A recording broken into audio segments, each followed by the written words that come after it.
नमस्कार, आप देख रहे हैं न्यूज़ आपका। फिलहाल मैं अभी पश्चिम सिंहभूम के सांडा क्षेत्र में हूं और मेरे चारों तरफ देखेंगे तो काफ़ी घना जंगल है और यहां पर देख सकते हैं किस तरीके से एक कच्ची रास्ता है जो कि जंगल के काफ़ी अंदर गांव तक जाता है।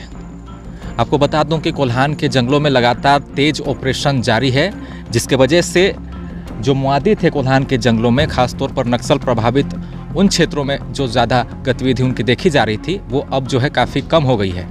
और बताया जा रहा है कि जितने भी मुआदी हैं ये इसी तरह के घने सांडा जंगल की तरफ अपना रुख मोड़ लिए हैं। ये जितना शांत दिखाई दे रहा है ये उतना ही काफ़ी ज़्यादा खतरनाक है, लेकिन हम कोशिश कर रहे हैं आपको दिखाने की।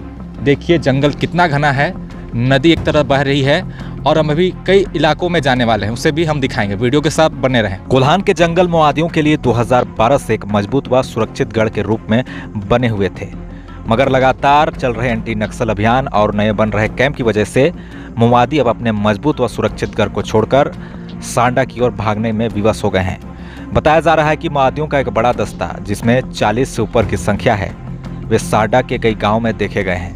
खबर यह भी आ रही है कि सांडा, जो कि 10 सालों से शांत था, माओवादियों की धमक से वहां के ग्रामीण अब डरे और सहमे हुए नजर आ रहे हैं और गांव छोड़कर शहर की ओर पलायन कर रहे हैं। सांडा की ओर बढ़ते माओवादी को रोकने के लिए झारखंड उड़ीसा बॉर्डर में सुरक्षा बलों की एक्टिविटी बढ़ गई है।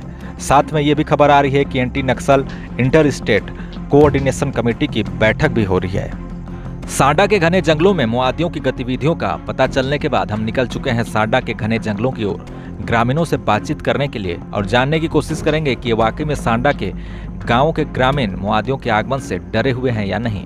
मुनहरपुर से होते हुए हम छोटा नागरा और कुमटी की तरफ जा रहे हैं, जहां बताया जाता है कि कई दिन पूर्व में यहां पर माओवादियों की गतिविधि देखने को मिली थी। मगर सबसे पहले आपको बता दूं कि पश्चिम सिंहभूम जिले में 80,000 हेक्टेयर में फैला सांडा एशिया का सबसे बड़ा साल वन है। यह 2000 मिलियन टन से अधिक लो एस के दुनिया के सबसे बड़े एकल भंडार में से एक है।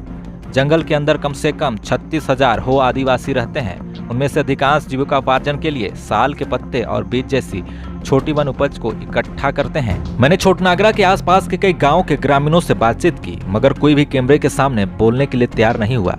मगर कई लोगों ने बताया कि माओवादियों के सांडा की तरफ आने से ग्रामीणों में काफी खौफ देखने को मिल रहा है।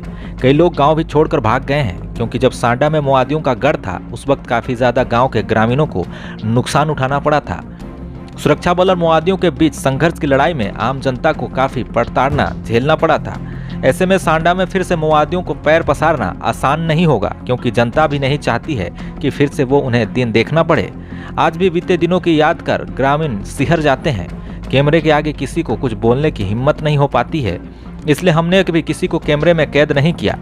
इन क्षेत्रों में ग्राउंड रिपोर्टिंग करना भी आसान नहीं है, क्योंकि इन जगहों में बिना स्थानीय जान पहचान के लोग जो है बातचीत करना भी नहीं चाहते हैं और काफी ज्यादा इन लोगों से खुलकर बातचीत करना भी मुश्किल हो जाता है। अब देखना होगा कि कोल्हान के जंगलों से आ रहे नक्सलियों का दस्ता सांडा में फिर से कितना मजबूत अपनी पकड़ बना पाएगा या नहीं, या फिर उन्हें फिर से यहाँ से भागना होगा।